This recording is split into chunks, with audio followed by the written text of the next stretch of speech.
Bonjour et bienvenue dans le MAG sur Sensation. Aujourd'hui, nous recevons Julie Baratti, coordinatrice au SAGE. SAGE, le service d'accompagnement à l'autonomie des jeunes. Bonjour Julie Baratti. Bonjour. Bonjour, on va parler des activités du SAGE donc, mais pour mieux comprendre ce que vous faites avec le SAGE, on va aussi vous parler de vous. Est-ce que vous pouvez nous expliquer, donc vous travaillez auprès des jeunes essonniens, quand est-ce que vous vous êtes lancé dans cette mission ? Alors moi, ça remonte maintenant à une petite dizaine d'années. C'était mon premier poste d'éducatrice. J'étais avant conseillère pédagogique auprès d'élèves en décrochage scolaire. Donc on reste sur des thématiques assez proches et ma responsable de l'époque a monté une association sur Étampes et m'a proposé de me joindre à cette aventure en 2007-2008. Voilà. À l'époque, la structure s'appelait PREV Sud et c'était une association de prévention spécialisée, ce qu'on appelait avant éducateurs de rue. Voilà. PREV Sud, de par l'implantation Exactement, locale. parce qu'on faisait de la prévention et qu'on était en Sud-Essonne. Parfait. Donc oui, comme on disait, vous travaillez auprès des jeunes, mais les jeunes dans l'Essonne, c'est un département assez jeune. Ouais. Il y a plus de 40% de la population qui a moins de 30 ans. Ça fait plus d'un demi-million de personnes. C'est très vaste. Vous, à qui vous vous adressez ? Alors nous, on s'adresse déjà à un public qui est ciblé sur le niveau du territoire. On travaille auprès des jeunes qui vivent sur la communauté d'agglomération de l'Étampois Sud-Essonne, donc Étampes et bien sûr tous les petits villages connexes en allant jusqu'à Angerville. Et on s'adresse à des jeunes qui ont entre 14 et 21 ans. 21 ans. Voilà.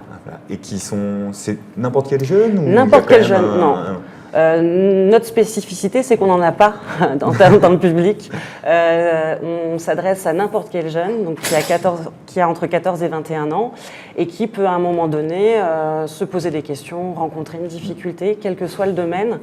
Notre travail, ça va être c'est l'accompagnement à l'autonomie. Exactement. L'autonomie, ça touche tous les sujets de la vie. Voilà, ça peut être la scolarité, la famille, la mobilité, l'emploi. L'idée, c'est qu'ils aient un lieu d'écoute et ressources pour qu'on puisse avec eux cheminer et les accompagner. Oui, voilà, parce que si c'est un domaine aussi vaste, quelles sont les solutions ou les actions que vous proposez à ces jeunes pour les accompagner ? Nous, on a deux manières d'intervenir auprès des jeunes. On peut le faire à la fois autour d'actions collectives, souvent en milieu scolaire. Avec des associations éventuellement ? Alors, on peut faire appel à d'autres associations si on doit intervenir sur des thématiques particulières. On peut avoir un établissement scolaire qui va nous solliciter sur des questions autour des addictions, par exemple, où là, on va faire appel à une autre association locale qui aura une action spécifique. Qui aura une action spécifique, où l'idée, ils vont pouvoir amener des éléments un peu techniques et nous être là plutôt derrière pour pouvoir suivre et accompagner les jeunes. Voilà, exactement.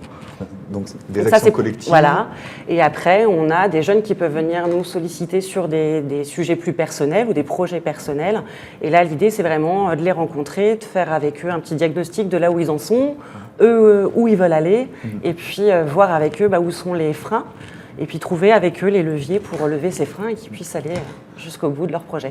On va en parler de ça. En plus, vous avez notamment le cas on en discutait avant, un jeune dont vous allez pouvoir nous expliquer comment vous l'avez rencontré et comment vous l'aidez. Mais je voulais aussi vous parler de deux projets, des projets concrets que vous menez et que vous allez nous aider à mieux connaître.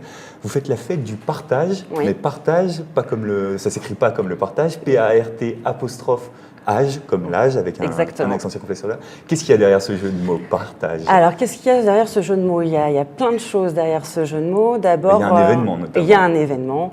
Il y a un événement dont la première édition s'est réalisée l'année dernière. L'idée, c'était de s'appuyer sur notre réseau de partenaires, de fédérer un peu ce réseau qui œuvre auprès de la jeunesse sur le Sud-Essonne. Donc, on a des partenaires de tout horizon, de l'éducation nationale, de la santé, de la culture, et ensemble, de penser une action pour les jeunes, avec les jeunes, sur notre territoire. Donc on a mobilisé un petit groupe d'une quinzaine de bénévoles, jeunes, et l'idée c'était avec eux de réfléchir à monter un événement festif, convivial, pour se rassembler et faire un peu vivre. Sur une journée. On l'a fait l'année dernière du coup au mois de mai. Cette année, on a la chance d'avoir un maire qui nous accueille sur sa commune pour la deuxième édition, donc on sera à Saint-Hilaire. Au mois de juin, c'est tout à fait, c'est ça, fin juin. Et voilà. Donc nous, ce sont des jeunes avec qui vous organisez un événement. C'est ça. Et le partage est venu c'est leur proposition. Nous, on voulait un événement fait par les jeunes et pour les jeunes. Et eux, ils se sont dit, bah non, il se passe pas partage, grand-chose. donc on Voilà. Il se passe pas grand-chose en règle générale chez nous et on veut que ça puisse toucher un maximum de monde. Donc le partage pour le lien intergénérationnel et penser à un événement où petits, grands, ados, grands-parents puissent passer un moment ensemble. Voilà. Donc en juin à Saint-Hilaire. Exactement. Et l'autre événement dont je voulais vous parler, qui est beaucoup plus récurrent, sont les ateliers Et si on en parlait, que vous menez au collège de Méréville. Tout à fait. Là, ce sont des interventions que vous faites tous les mois. C'est ça. On intervient au collège de Méréville sous plusieurs formes. Et les ateliers, si on en parlait, on les mène 2 fois par mois sur le temps du midi. Pour parler, donc pour avec parler. ces jeunes, sur un certain nombre de thématiques quand même qui sont définies et qui sont importantes. Tout à fait.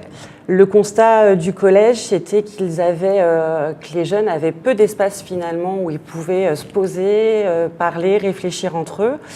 Et ils constataient plein de petites thématiques qui pouvaient être intéressantes pour ces jeunes d'aborder. Donc on aborde les relations filles-garçons, on peut parler du lien parent-ado, on peut parler de la citoyenneté. Voilà, l'idée c'était de définir ensemble des grandes thématiques comme ça et avoir un espace où les jeunes puissent verbaliser leurs questionnements, leurs opinions, etc. Ces questions-là, finalement, vous dites que vous en parlez, mais ils pourraient déjà en parler. Qu'est-ce que vous apportez? Qu'est-ce que ça fait d'avoir ce genre d'espace? Voilà, l'idée c'est pouvoir les amener à confronter leur point de vue. Ouais. Voilà, c'est aussi travailler la question du libre arbitre. Aujourd'hui, ils sont noyés d'informations avec tous les réseaux sociaux auxquels ils ont accès et souvent ils prennent pour... Donc ils puissent déterminer personnellement, de manière autonome. Qu'est-ce que je pense, voilà. Et qui je suis. Et qui je suis, exactement. C'est tout à fait ça. D'accord. On parlait, vous avez commencé à en parler un petit peu, de l'accompagnement que vous faites auprès de jeunes individuellement. Ouais. Là, c'est plus le même type de projet. Vous accompagnez des jeunes dans leur parcours de vie. Comment est-ce qu'ils sont identifiés, ces jeunes-là? Auprès de qui vous pouvez apporter quelque chose? Ils vous sollicitent directement, leur famille, le collège, vous allez les chercher? Voilà, tous les canaux d'entrée sont possibles.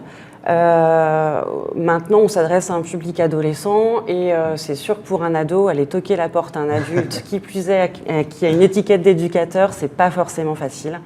C'est pour ça que les projets collectifs sont aussi une bonne entrée pour nous, puisqu'on développe des projets, des supports plutôt ludiques et à travers le jeu, on aborde certains sujets, ce qui nous permet au fur et à mesure de tisser une relation de confiance avec les jeunes. Et eux de comprendre qui vous êtes véritablement. C'est ça, nous identifier comme une personne ressource et pouvoir après, si le besoin arrive chez eux, de venir plus facilement nous solliciter et nous mettre à plat des difficultés plus personnelles. Et donc là, voilà, donc ce sont des difficultés personnelles sur lesquelles vous les aidez à travailler individuellement. Exactement. Par exemple, là, on parlait de Dylan en Gerville, qui a 19 ans. Aujourd'hui, qui a 19 ans.